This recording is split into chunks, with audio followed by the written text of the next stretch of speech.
চাঁদাবাজির শিকার হয়েছেন কিন্তু পরিচয় প্রকাশ করে অভিযোগ করতে চান না এমন নাগরিকদের জন্য চালু হয়েছে নতুন অনলাইন প্ল্যাটফর্ম চান্দাবিডি.কম। এখানে পরিচয় গোপন রেখে চাঁদা দাবি, ভয়ভীতি দেখানো কিংবা ব্যবসা ও নির্মাণ কাজকে কেন্দ্র করে অবৈধ অর্থ দাবির তথ্য জানানো যাবে। চালুর কয়েক ঘন্টার মধ্যেই জমা পড়েছে একাধিক অভিযোগ।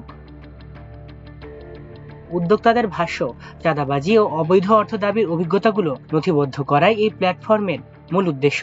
বিদেশের বিভিন্ন নাগরিক রিপোর্টিং প্ল্যাটফর্ম থেকে অনুপ্রাণিত হয়ে এবং ঘুষের অভিযোগ নথিবদ্ধ করার প্ল্যাটফর্ম ঘুষ.সাইটের অভিজ্ঞতা কাজে লাগিয়ে এটি তৈরি করা হয়েছে। তবে উদ্যোক্তারা নিজেদের পরিচয় প্রকাশ করেননি। ওয়েবসাইটে অভিযোগ জানাতে কোনো অ্যাকাউন্ট খোলার প্রয়োজন নেই, নাম, ইমেইল বা ফোন নম্বরও নেওয়া হয় না। অভিযোগের সময় ঘটনার এলাকা, সময়, খাত, কত টাকা দাবি করা হয়েছে এবং ঘটনার বিস্তারিত জানানোর সুযোগ রয়েছে। ব্যবসা, ভবন ও রিয়েল এস্টেট, সড়ক নির্মাণ সহ বিভিন্ন খাতের অভিযোগ করা যাবে।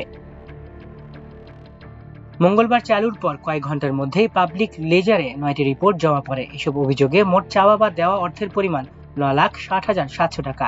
প্রথম দিনেই সবচেয়ে বেশি অভিযোগ এসেছে ঢাকা বিভাগ থেকে। অভিযোগগুলোর মধ্যে টঙ্গী পৌরসভা অফিসে ট্রেড লাইসেন্স নবায়নের নির্ধারিত ফির বাইরে আরো 500 টাকা চাওয়ার তথ্য রয়েছে।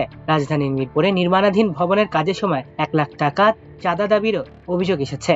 সেখানে একজন রাজনৈতিক নেতার নাম ব্যবহার করে চাঁদা চাওয়ার কথা বলা হলেও ওই নেতার সরাসরি জড়িত থাকার কোনো প্রমাণ পাওয়া যায়নি। পূর্ব শেওড়াপাড়ায় সড়ক উন্নয়ন কাজের সময় পানীয় গ্যাস সংযোগ বিচ্ছিন্ন করে পুনঃসংযোগের বিনিময়ে 10,000 টাকা করে দাবির অভিযোগও রয়েছে। পল্টনের ময়লার বিলের নামে মাসে 200 টাকা নেয়ার অভিযোগও জমা পড়েছে।